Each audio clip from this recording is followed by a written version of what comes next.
An elderly woman towed her arrogant neighbor's car to a pasture full of cattle, and the story went viral. After 12 invasions of her private garage, she decided to teach an unforgettable lesson that forever changed the rules of the neighborhood. From cookie lady to garage vigilante, her ingenious and legal revenge transformed the entire community. A story of boundaries, respect, and consequences that will make you rethink property invasion. Subscribe and comment where you're watching from.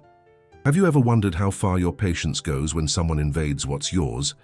I discovered my limit one Monday morning when I found a red Fiat Uno parked in my garage. It wasn't the first time. It was the 12th time in 2 months. And you know what's worse?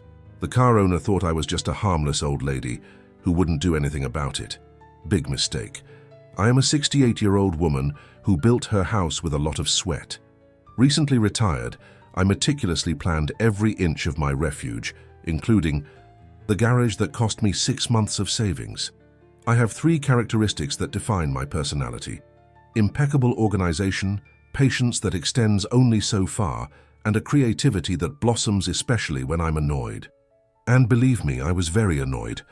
I was always considered the nice one in the neighborhood, the lady who makes cookies for the neighbors and takes care of plants for those traveling.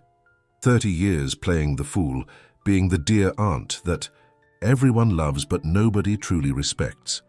That reputation started to suffocate me when the new neighbor, a 35-year-old busy young woman, moved into the house next door and began treating my property as an extension of hers. As if my garage were a public parking lot available for when she didn't want to walk an extra 50 yards. Do you think I'm exaggerating? Just wait until you hear the whole story. 6 months ago, Emily, that's her name, but it might as well be Audacious, moved into the house next to mine. On the very first day, she came over to introduce herself with that perfect toothpaste commercial smile, impeccably styled hair, manicured nails, designer clothes. "Oh, Mrs. Elizabeth, nice to meet you. Everyone says such good things about you. They say you make the best cookies in the neighborhood." At the time, I thought, another one who just wants to get close for my cinnamon cookies. But I smiled and said she was welcome. I offered help if she needed it, as I always did with everyone who arrived in the neighborhood. After all, I've lived here since all this was practically an open field. I've seen houses being built, children being born, growing up, and having their own children. I know every stone of this place. Emily's true face appeared 3 days later when I returned from the supermarket and couldn't get into my own garage.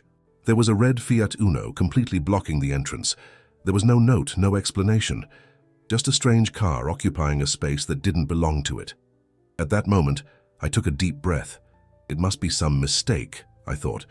Maybe it's someone visiting a neighbor who doesn't know the neighborhood well. I parked on the street, unloaded my groceries alone. Nobody ever offers to help an elderly lady, do they? And waited patiently. 2 hours later, the car was still there. That's when I decided to ring Emily's doorbell. She answered, looking like she'd been woken up, even though it was already 3 in the afternoon. "Oh, Mrs. Elizabeth, I'm sorry. I got back very late from a party last night and didn't want to make noise opening my garage door. I'll move the car right away." That day, I let it go, overlooked it. Who hasn't made a mistake, right? The next day, however, there was the Fiat Uno again, and the next, always with a different excuse. "Oh, I'm in a hurry for a meeting." "Oh, I promise it's just for half an hour." "Oh my, I'm sorry, my knee hurts today. My gate is broken." Just until the mechanic comes to look at my gate. In the first month, I was polite. I left cordial notes on the windshield. "Please, this is my private garage." The neighbor smiled, apologized, and promised it wouldn't happen again. But the next day, there was the Fiat Uno blocking my exit, as if my words were just noise, as if my requests were optional suggestions. I started to notice a pattern. Emily only parked in my garage on weekdays, usually in the morning when she needed to leave for work. I began to suspect she did it simply because it was more convenient for her. My garage was closer to the street exit than hers. It was pure laziness mixed with lack of respect. Can you believe she even said, "Mrs. Elizabeth, you don't even use your car that much anyway, what's the problem?" As if the frequency with which I use my property determines who has the right to use it.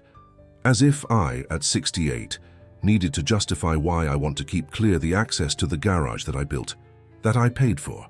That is mine by right. When 6 weeks of this situation were complete, I organized a neighborhood association meeting. You should have seen everyone's surprised faces when I, the cookie grandma, asked for the floor and began to explain the problem. I detailed how the situation was affecting my routine, how disrespected I felt, and how I had already tried to resolve the problem peacefully. Everyone agreed the situation was unacceptable, but nobody wanted to confront the busy young woman.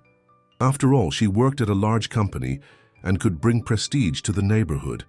I almost choked when I heard that. Since when does disrespecting a long-time resident bring prestige anywhere? Since when does being young and working at a large company give you the right to walk all over others?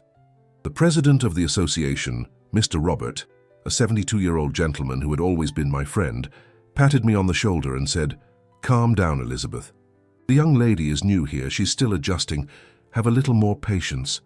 At that moment, something changed inside me, a lifetime of being the nice one, the understanding one, the one who has patience. And for what? To be trampled on by a girl who is barely out of diapers and already thinks the world belongs to her? No, that wouldn't stand. I then began to document everything. Each time the car appeared in my garage, I took a photo with my cell phone. Yes, I know how to use a smartphone, I'm not a troglodyte. I noted the day, the time the car arrived, and the time it left. I kept all the notes I left and her responses. Everything organized in a folder on my computer. My grandson taught me how to do this. He was just as indignant as I was when he heard about the situation. In parallel, I started researching my rights. I discovered that, legally, she was committing property invasion. What she was doing wasn't just impolite or inconvenient, it was illegal. I talked to my friend Susan, who is married to a retired lawyer, and he confirmed I had the right to remove the vehicle from my property as long as I didn't damage it. The last straw came when I needed to take my sister to the hospital for an important appointment and couldn't get my car out. My sister Elizabeth, 2 years older than me, had a cardiologist appointment scheduled 3 months ago. 3 months waiting for that appointment. And what happened? The Fiat Uno was there, blocking my exit. I called Emily, who didn't answer the first 3 attempts. On the 4th call, she finally answered, and upon hearing my explanation, simply hung up on me, saying she was in an important meeting and I could wait just another hour. Another hour? Another hour? Was my sister's health worth less than her meeting? Could the appointment we waited 3 months for be missed because Madam was too busy to be a decent person? It was at this moment that something inside me snapped. As the kids say these days, I freaked out. But it wasn't an uncontrolled freak-out, the kind where you scream and break things. It was a cold, calculated, almost methodical freak-out. The kind of freak-out that only a 68-year-old woman with decades of accumulated and suddenly depleted patience can have. I remembered that my nephew David had a tractor. He lives on a small farm with a few heads of cattle, just 2 miles from here. David had always been my favorite nephew, the kind of guy who helps without asking questions, especially when it comes to his favorite auntie. One phone call, and 40 minutes later, David was at my door with his tractor. He wasn't alone. He brought his son Michael, 16 years old, a law student, and apparently well-versed in property law for someone so young. "Auntie," Michael said, "I've already checked, and what you're doing is completely legal. The vehicle is on your private property without authorization. You've asked the owner multiple times to remove it. You have proof of all this, and now you need to remove the obstacle to access your own vehicle. As long as we don't damage the car when removing it, we're covered." My nephew David didn't ask much. He just smiled, that mischievous smile that reminded me so much of my late brother, and said, "Where are we taking this thing, Auntie?" That's when I had the idea. The pasture. The pasture with the cattle. It wasn't far. It was on David's property. It was safe. Nobody would steal the car there. And most importantly, the cattle were extremely curious. They wouldn't damage the vehicle, of course, but they would certainly leave some souvenirs. So round it. "David, let's take it to your pasture, the one where Spot and his crew are." David let out a laugh that must have been heard blocks away. Michael just shook his head, laughing, while checking something on his cell phone. "Totally legal. Auntie, We just need to document that the vehicle was impeding your access, that we attempted contact with the owner, and that we removed it without damage to a safe location. And that's exactly what we did. With thick ropes and great caution, we hitched the Fiat Uno to the tractor. David, who already had experience towing larger vehicles on his small farm, conducted the operation with mastery. At no point did the car suffer any scratches. This was fundamental for our operation to be within the law. Some neighbors began to gather to watch the spectacle. Mrs. Betty, from number 43, applauded discreetly. Mr. George, the retired baker, filmed everything with his cell phone, probably to show later in the neighborhood elderly WhatsApp group, the same group where, until then, I only shared cookie recipes. In less than 20 minutes, the Fiat Uno was firmly attached to the tractor, ready for its trip to the pasture. Before we left, I left a detailed note on my garage gate, in case Emily returned while we were in transit. The note said, "Dear neighbor, due to the urgent need to access my vehicle for a medical emergency, and after multiple ignored attempts at contact, your vehicle has been removed from my private property to a safe location. For information about the exact location, please contact the number below. Sincerely, Elizabeth." I didn't mention the cattle. Some surprises in life are necessary for learning. The journey to David's small farm was slow but steady. I followed, right behind in my own car, now finally freed, with Elizabeth by my side. My sister alternated between fits of laughter and expressions of concern. "Elizabeth, are you sure this won't cause problems?" "Elizabeth, the only problem we've had so far was that rude girl treating my property as if it were hers. Now we're solving that problem." We arrived at the small farm at 11:30 in the morning. The sun shone high, making the red of the Fiat Uno gleam in the green of the pasture. David skillfully maneuvered the tractor, positioning the car exactly in the center of the pasture, not too close to the fence to prevent Emily from simply walking in and retrieving it without effort, nor too far, so as not to make retrieval too difficult. The cattle, about 15 of them, were initially startled by the movement, but like any curious creature in this world, they soon began to approach to investigate the strange object in their territory. Spot, a huge bull with black and white patches, was the first to get close to the car, sniffing and leaving slobber marks on the passenger window. I took more photos, many photos that would be valuable in the coming hours.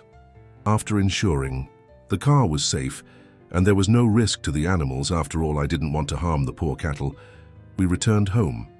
Elizabeth managed to arrive in time for her appointment, and the doctor didn't even understand why we were laughing so much during the consultation.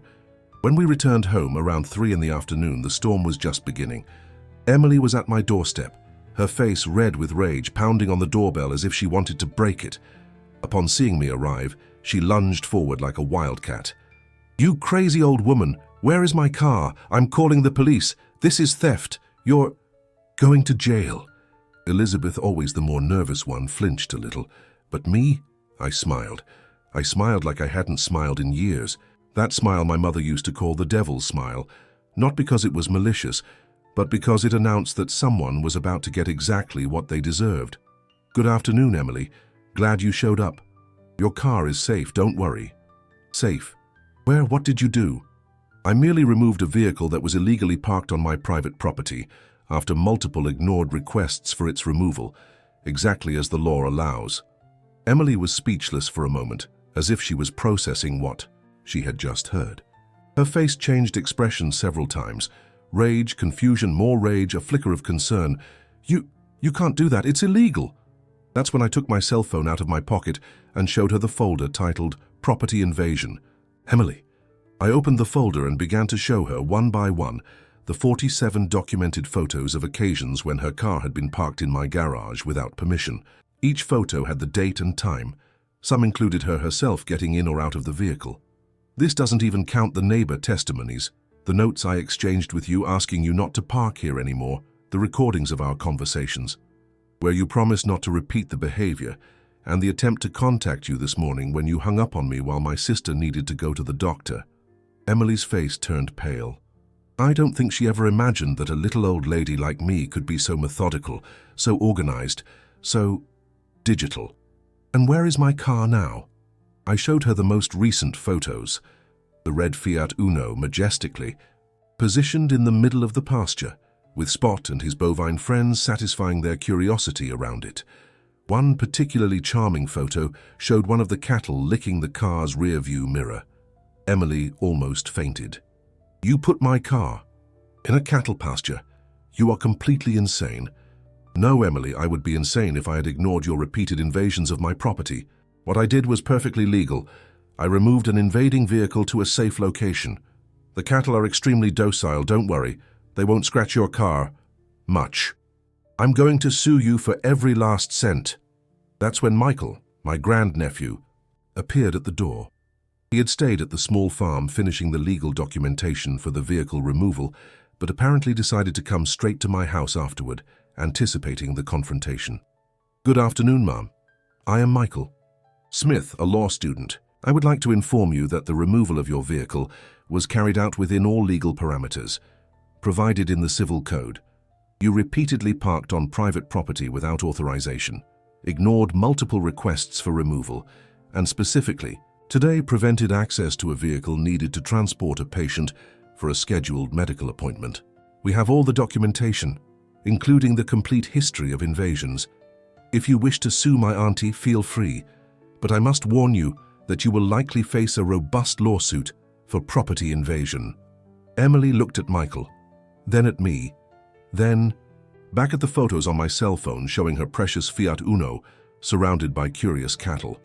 "Then give me the address of this place right now. I'm going to get my car now." I handed her a detailed map we had prepared, showing her how to get to David's small farm. I added some specific instructions.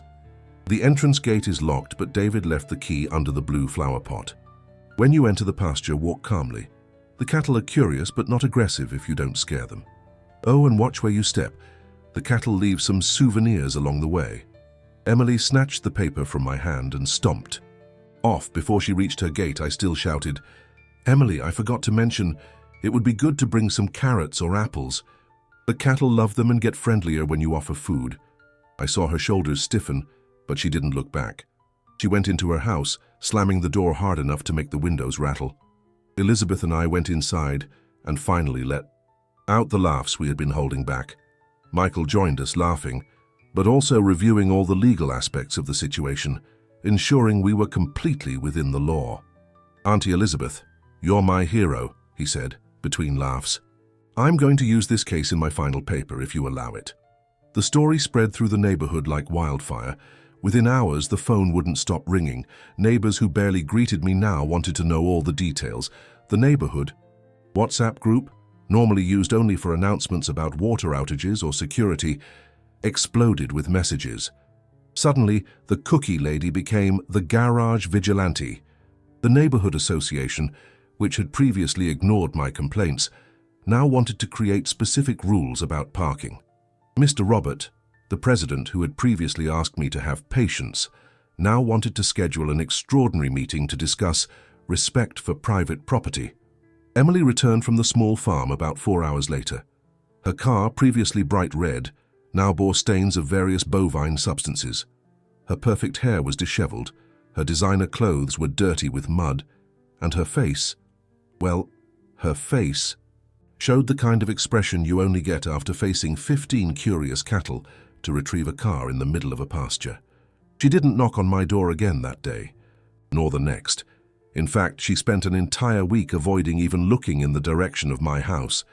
Her Fiat Uno remained parked in her garage, where it should have been all along. I thought the matter had ended there, but I was wrong. 7 days after the pasture incident, I received a summons. Emily had indeed filed a lawsuit against me, alleging material and moral damages. I was worried, of course. Despite all the documentation, lawsuits are stressful for anyone, especially for someone my age, but my worry was short-lived. The same day I received a visit from Sarah, Emily's sister. "Mrs. Elizabeth, can I come in for a minute?" Sarah was completely different from her sister, older, with a tired expression, simple clothes, without the arrogance that emanated from Emily. "I came to apologize for my sister's behavior, and also to inform you that she is withdrawing the lawsuit." I was surprised and asked her to come in and sit down. I offered coffee and, of course, cinnamon cookies. Mrs.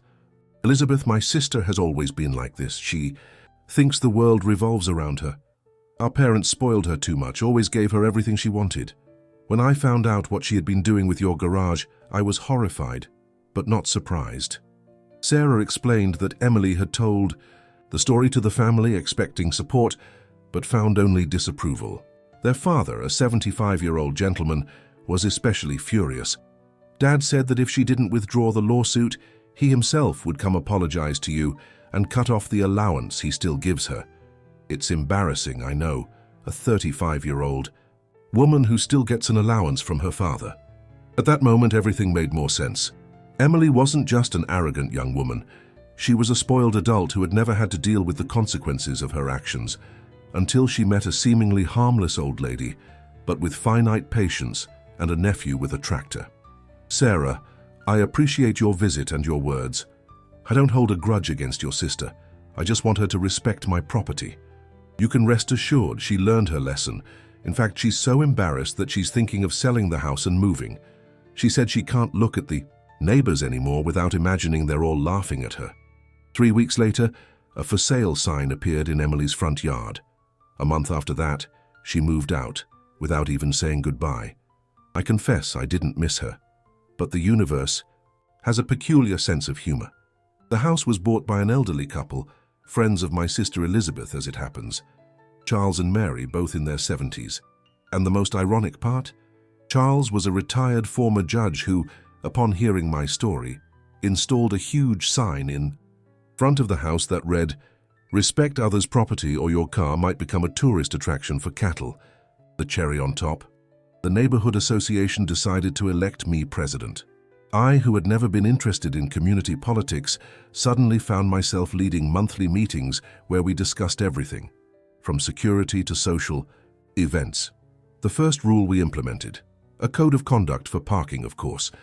Now, 6 months after the incident, our neighborhood has clear rules about parking, a conflict mediation system, and curiously, an annual festival called Neighbor Appreciation Day, where we tell stories about living together, and yes, we serve cookies.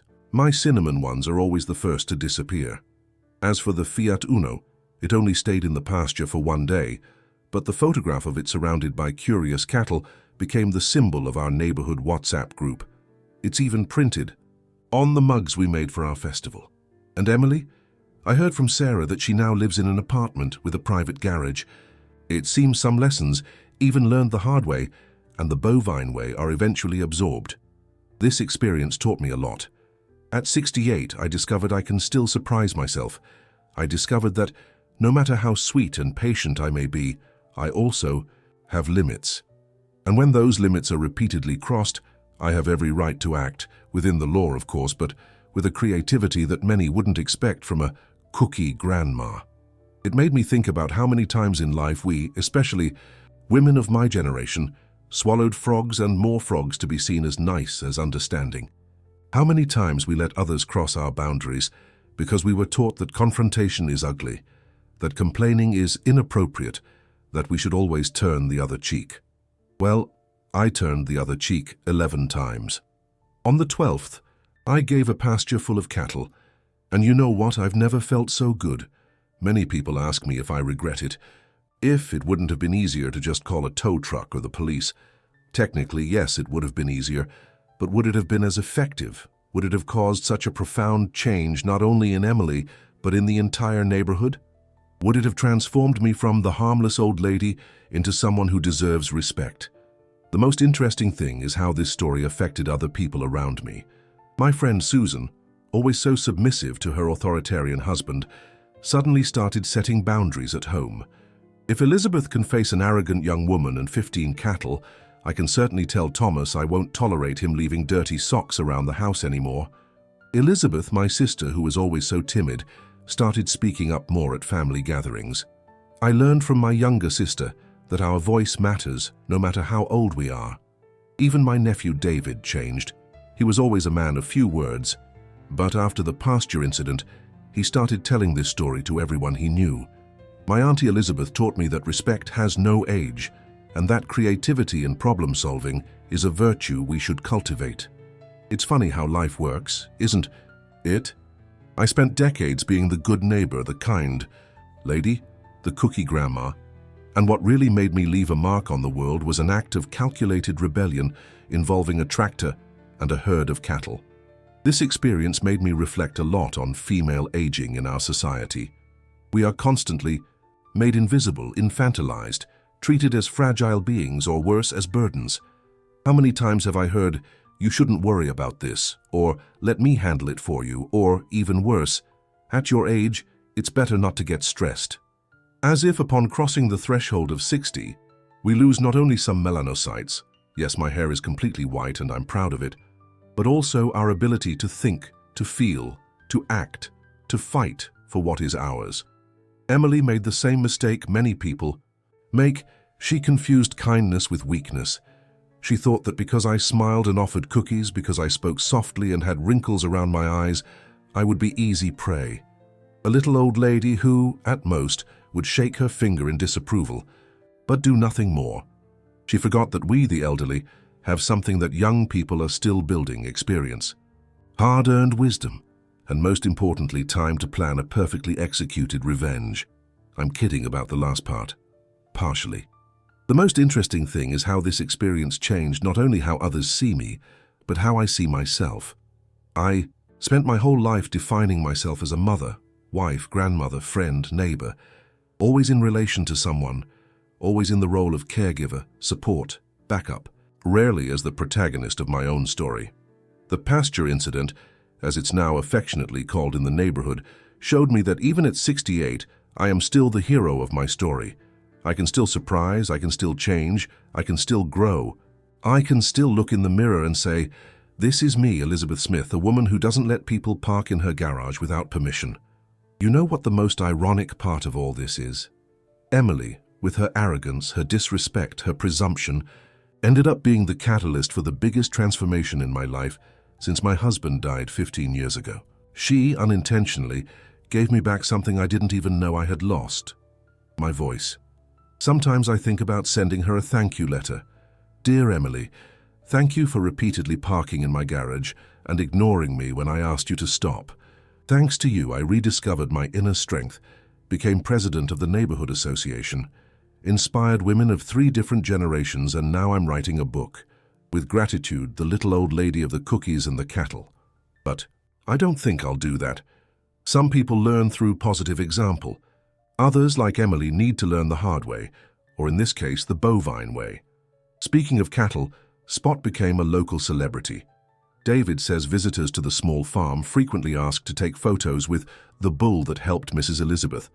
Teach the rude, entitled neighbor a lesson. Spot seems to enjoy the fame, as long as it comes with carrots and apples. If I could go back in time and do everything differently, would I? Honestly, no. Sure, I could have been more assertive from the start. I could have set clearer boundaries with Emily. I could have involved official authorities. But would it have generated the same impact? Would it have created this ripple effect of positive changes in the neighborhood and in my own life? The pasture incident wasn't just about an invaded garage or a towed car. It was about saying no when they say we should always say yes. It was about setting consequences when polite requests are ignored. It was about showing that age is just a number, not a measure of determination or courage. And it was, above all, a reminder that it's never too late to surprise the world and yourself. Now, whenever I see a red Fiat Uno driving down the Moir Street, I smile. Not out of malice or revenge, but for the sweet taste of self-affirmation, for the intoxicating taste of knowing that, even at 68, I am still capable of defending what is mine, in a creative, legal, and, I admit, slightly mischievous way. And what about you, who are listening to this story? What is your red Fiat Uno? What in your life have you allowed to invade your space, your boundaries, your right to simply be? And more importantly, what would be your pasture full of cattle? The creative, effective, and memorable consequence you would implement? Because if a 68-year-old lady with white hair and cinnamon cookie recipes can teach an unforgettable lesson to an arrogant 35-year-old busy young woman, imagine what you can do. After all, as the sign at the entrance of our neighborhood now says, yes, we installed an official sign.